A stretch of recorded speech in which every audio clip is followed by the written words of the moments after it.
apa yang dilakukan ini oleh Demokrat sekarang menunjukkan bahwa Partai Demokrat kelihatannya memang berjalan bersama Roy Suryo dalam rangka menjatuhkan integritas, popularitas Pak Jokowi. Sebagaimana tadi dikatakan, Partai Demokrat layak malu ya melakukan apa yang mereka lakukan. Ya. Terutama tadi mendengar cerita dari istrinya Budius. Siapa namanya tadi? Sudirowi ya. Itu apa yang dilakukan oleh Partai Demokrat terhadap seorang, biar bagaimanapun harus disebut gendernya perempuan, seorang yang sebetulnya tidak melakukan kesalahan apapun tapi dituduh macam-macam. Budius sendiri sudah berusaha mengklarifikasinya, berusaha memenuhi permintaan dari Partai Demokrat, tapi kemudian masih terkena somasi berulang kali. Partai Demokrat pantas malu, dan apa yang dilakukan Partai Demokrat ini justru memperkuat dugaan bahwa sebenarnya di belakang atau bersama-sama dengan Roy Suryo, yang ingat Roy Suryo adalah mantan wakil ketua umum Partai Demokrat. Apa yang dilakukan ini oleh Demokrat sekarang menunjukkan bahwa Partai Demokrat kelihatannya memang berjalan bersama Roy Suryo dalam rangka menjatuhkan integritas, popularitas Pak Jokowi ya. Ini seperti memperkuat dugaan tersebut. Jadi saya menyarankan memang dengan segera teman-teman Demokrat itu menghentikan langkah-langkahnya yang justru akan memperburuk reputasi mereka dan juga memperburuk keutuhan koalisi Indonesia Koalisi Indonesia Maju. Sebaiknya memang ini tidak dilakukan karena ini akan juga mencemarkan reputasi kualitas Kim dan sekaligus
Beberapa waktu terakhir ini di sosial media, terutama di TikTok, saya melihat dan beberapa platform lain sangat masif sekali fitnah yang dilakukan oleh akun-akun yang sebagian besar anonim, yang kita tahu afiliasinya kemana, yang membuat berita fitnah seolah-olah Bapak SBY berada di balik isu ijazah palsu Pak Jokowi yang sekarang sedang berseteru antara Pak Jokowi dengan Roy Suryo dan kawan-kawan.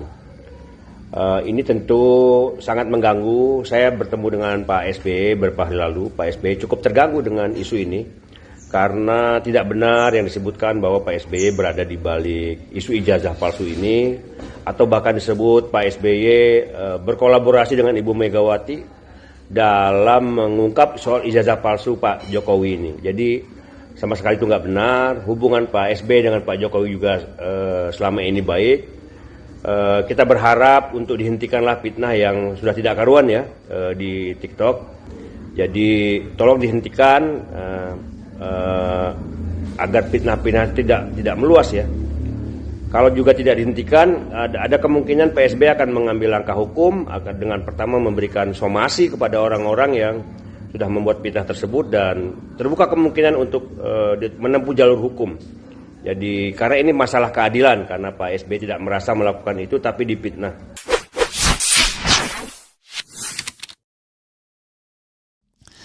Assalamualaikum warahmatullahi wabarakatuh.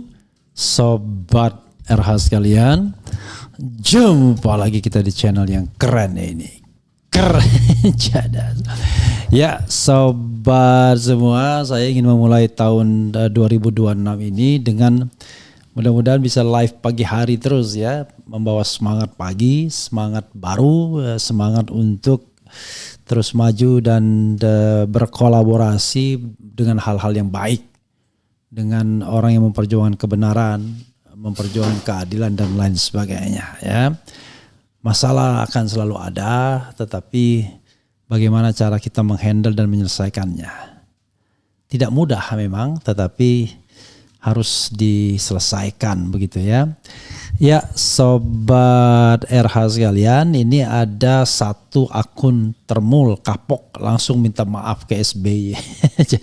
jadi kalau kita mau jujur ya, soal ijazah palsu ini ya terbelah dua saja. Ada yang pro Roy Suryo, Dr. Tifa dan Rismon, ada yang pro Jokowi ya. Cuma as a lawyers of RRT ya, saya mengatakan yang pro RRT itu ya bisa dikatakan organik ya, tidak dibayar, tidak diberikan insentif apapun. Nah kalau yang sana kita nggak tahu ya, tidak tahu. Walaupun kalau misalnya ada di rakyat bersuara begitu, ibu-ibu bilang cair dan lain sebagainya. We don't know exactly, karena kalau membela penguasa atau mantan penguasa dengan kekuasaan yang lama, dengan kekuatan finansial yang barangkali kita tidak tahu ya, yang jelas luar biasa, maka you can imagine apa yang orang cari dari membela itu. Tapi kalau membela orang yang dari sisi politik tidak punya kekuasaan apa-apa, tidak punya finansial juga, membela secara pro bono misalnya, apa yang dicari ya? Ya barangkali ada hal lain yang dicari, mungkin panggung yang besar dan lain sebagainya. Tapi yang paling penting one thing for sure, tidak ada bayaran apapun, tidak ada mobilisasi dana yang dalam jumlah besar. Karena itu barangkali yang kita bela adalah sebuah ide, sebuah idealisme tentang Indonesia yang bebas berpendapat, ya, baik secara lisan maupun tulisan, tetapi bukan bebas untuk ngata-ngatain orang ya, terutama hal-hal yang barangkali terlalu berlebihan dan tidak benar. Jadi berargumentasi boleh, tetapi menghina tidak boleh ya, menghina tidak boleh. Oke. Nanti kita akan lihat ya sejauh mana kita lihat misalnya level penghinaan, dan ini juga evaluasi bagi kita semua ya, dan bagi saya juga. Satu akun termul ini, saya ingin mengatakan akun termul ya. Ini ya, namanya Kajian Online. Ini ada kata-kata dari Andi Arief ya, sebagai orang yang mewakili kepentingan SBY. Ini Andi Arief mengatakan, ini Andi Arief ini teman UGM saya, kosnya dekat, the last time di Karanggayam kalau tidak salah ya. Dia angkatan 90, saya angkatan 89 UGM. Saya hukum, dia pemerintahan ya. Tapi pada dasarnya Andi Arief tahun 89 juga, karena dia sebelumnya di Unila kalau tidak salah, Universitas Lampung. It has been long time tidak bertemu Andi Arief ya.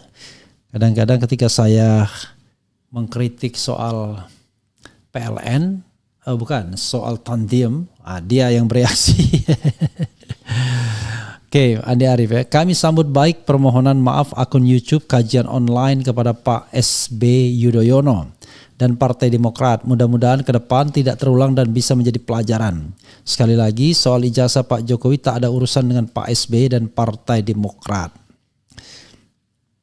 Kami masih menunggu sikap beberapa akun lagi yang sudah dikirim somasi ya. Jadi sobat era sekalian ya, kalau Anda kemudian berspekulasi gini, saya sering juga ya melakukan kritik, katakan apapun, tetapi kan itu didasarkan pada pemberitaan, lalu kemudian ditambah dengan bagaimana kita melakukan opini. Nah ini Luar biasa ini yang namanya kajian online ini ya. Nih kajian online ini kemudian membuat permintaan maaf ya. Oke, coba kita dengarkan ya. Jadi kalau kita lihat konten-kontennya ya nggak karu-karuan. Maksudnya judul-judulnya saja luar biasa ya. Kemudian coba kita lihat ya. Nih.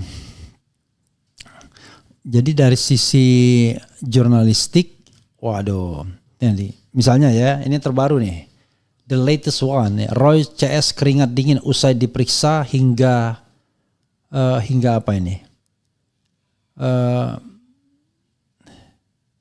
Apa ya?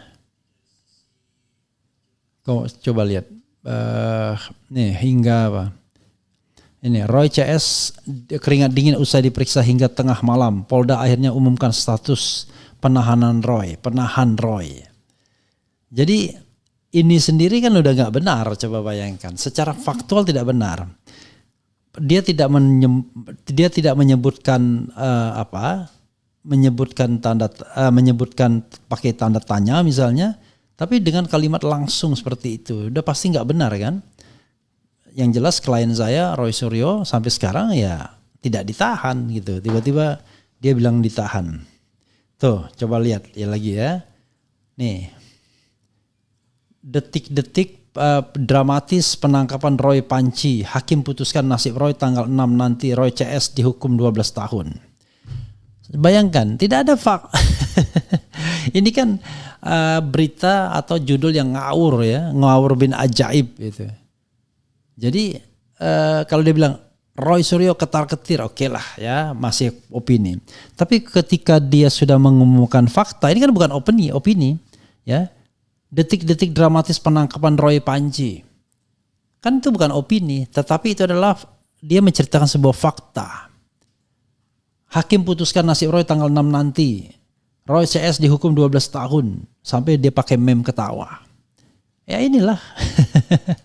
you can see the quality of Jokowi's supporters. Ya like this ya. Bayangkan. Kemudian apa lagi? Jadi kalau misalnya coba kita lihat judul yang lain. Bayangkan. Jadi ini bukan sebuah, memang di YouTube tuh kita kenal sebagai clickbait ya. Artinya wah seru sekali padahal nggak ada apa-apanya isinya. Tetapi judulnya hanya ingin teasing, hanya ingin memberikan semacam pancingan ya. Tetapi tidak sebuah hal yang bohong gitu loh. Ini kan bohong sesungguhnya. Dibilang pancingan ya kan. Detik-detik dramatis penangkapan Roy Panci. Hakim putusan nasib Roy tanggal 6 Januari. Roy Tifarismon terancam dihukum 12 tahun. Nah, ini beda lagi dia di ininya. Tapi di judul bukan ininya langsung strikely dia mengatakan begitu ya. Kemudian misalnya tapi dia juga sebut kajian online meminta maaf ke Bapak SBY ya. Kemudian tuh. Dan yang nonton banyak gitu loh. Coba bayangkan ya. Karena tadi sensasi yang dia buat. Nih ya. Hakim bacakan vonis Roy Panci. Dalang ijazah panik. Manuver krusial Jokowi seret Roy CS ke penjara. Ya, oke lah. Tuh. Lalu kemudian apa lagi ya? Dia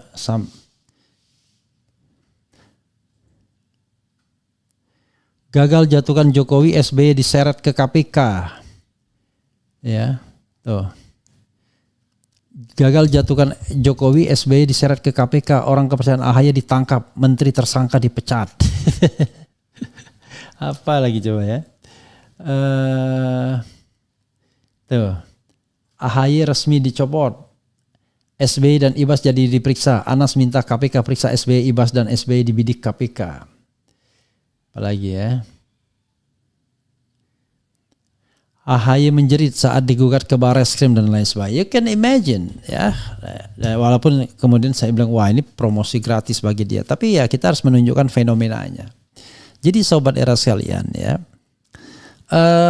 Sebenarnya saya agak aneh juga ketika kemudian banyak sekali para termul atau para pro Jokowi, pendukung Jokowi yang membela mati-matian Jokowi dalam isu ijazah palsu.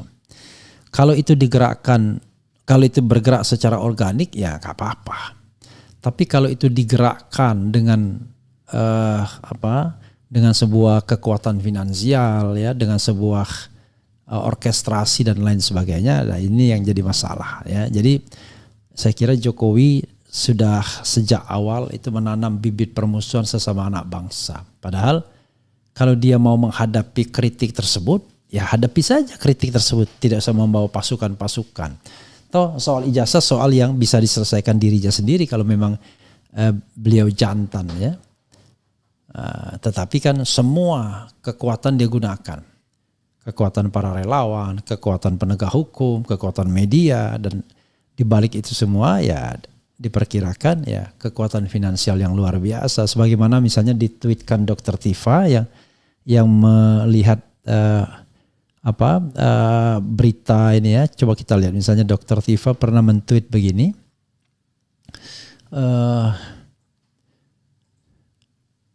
Coba kita lihat ya. Nih. Dia pernah men-tweet soal pendanaan luar biasa, tetapi didasarkan berita ya. Ini kan misalnya ya, 3 hari yang lalu misalnya ada Glora News itu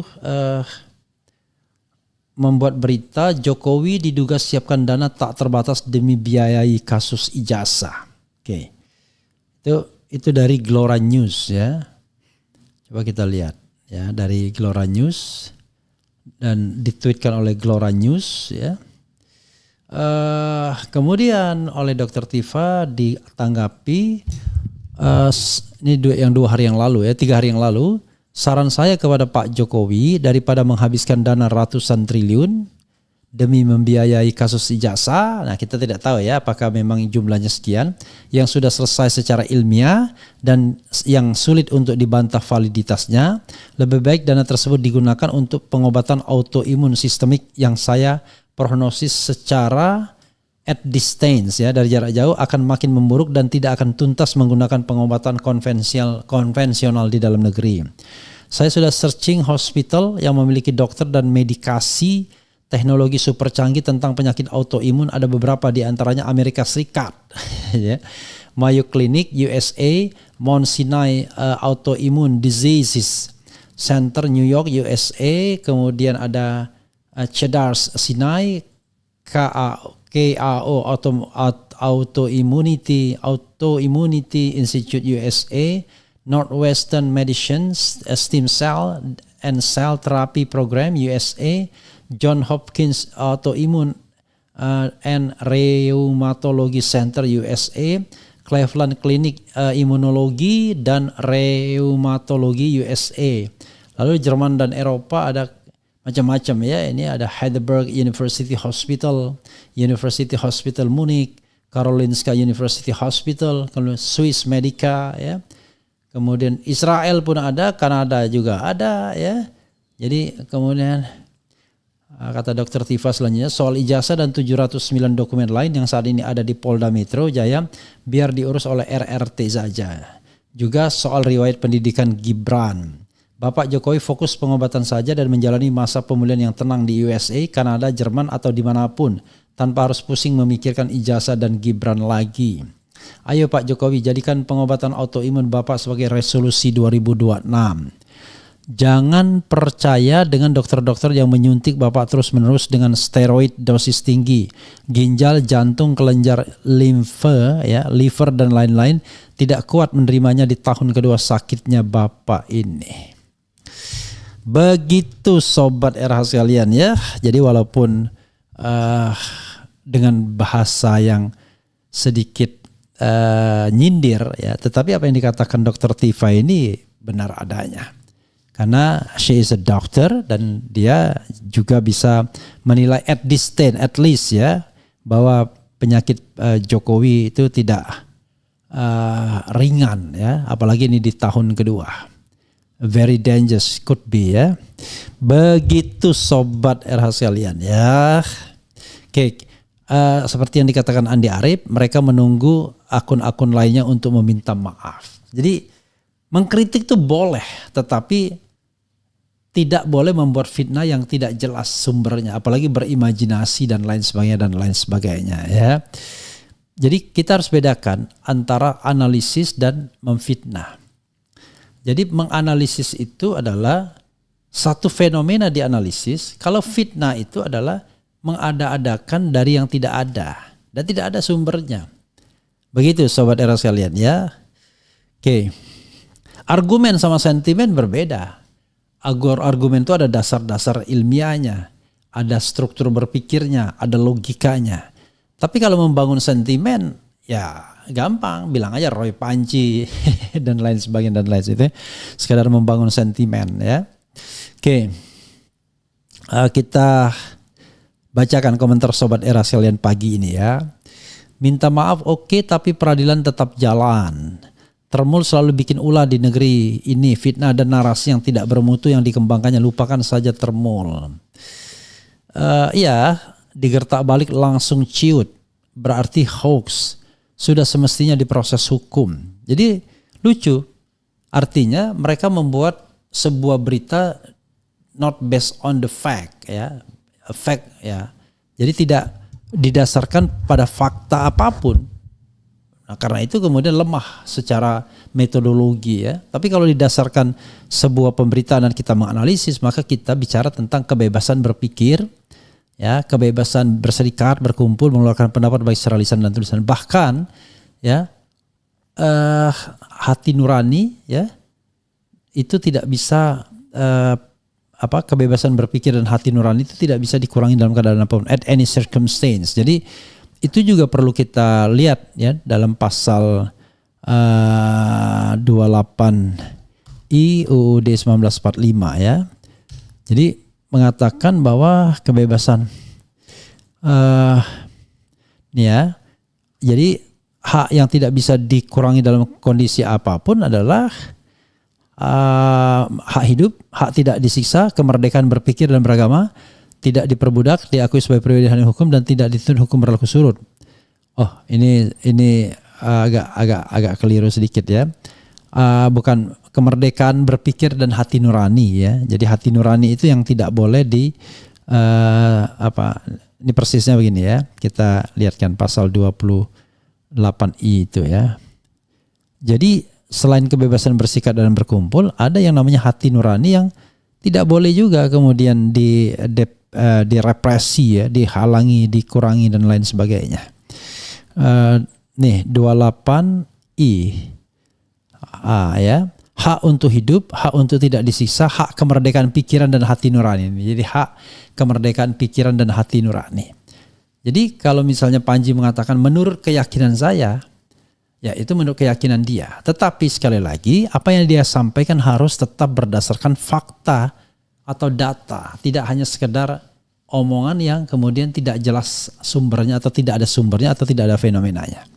Jadi kalau dia bilang misalnya pernah menculik Prabowo misalnya, ya itu sebuah fenomena terjadi ketika tahun 1998 ya. Nah, selalu ada kontroversi di situ soal kebenarannya, tetapi ada data yang mengatakan iya dan tidak, kan begitu ya. Jadi tidak semata-mata bahwa itu sesuatu yang diada-adakan, tapi itu sebuah hal yang memang sudah diberitakan walaupun masih memunculkan pro dan kontra. Misalnya begitu.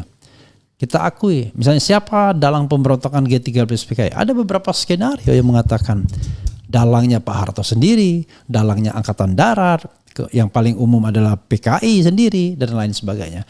Dalangnya Soekarno. Nah, itu teori-teori yang berkembang secara ilmiah yang kemudian ya tidak bisa kita represi ya. Kita harus tahu hal itu ya, sobat era sekalian. Oke. Bagus itu langkah yang tepat, berikan somasi, ditindaklanjuti permintaan maaf, selesai, enggak direspon, beri 2 kali, enggak direspon, masuk perkara hukum, enggak perlu bertele hingga tahunan. Sesuai ya. Kemudian Jokowi difitnah, dihujat, tak pernah lapor. Is it? Tak pernah lapor. Analisis kasus perihal Pak Nadiem pripun Pak Ref. Oke, saya banyak dihubungi orang-orang ya, aktivis yang entah karena dia lagi bekerja untuk Nadiem Makarim atau dia terpanggil secara pribadi atau apa, tapi saya belum masuk ke wilayah sana untuk memberitakan dan lain sebagainya ya. Kemudian nek tak perlu ada pembangunan karena sibuk urusi saling lapor tiada henti sampai 2029. Begitu sobat era sekalian ya. Yang penting kita sudah memulai tradisi yang baik. Mudah-mudahan hal ini terus berlanjut. Nah, kita nantikan apakah akun-akun lainnya juga akan taubat, akan minta maaf atau tidak. Tapi sekali lagi ya, tulisan ilmiah ya, walaupun salah itu kita bisa pahami ya. Saya ingin mengatakan apa yang dikatakan atau ditweetkan Dr. Tifa adalah sesuatu yang ilmiah.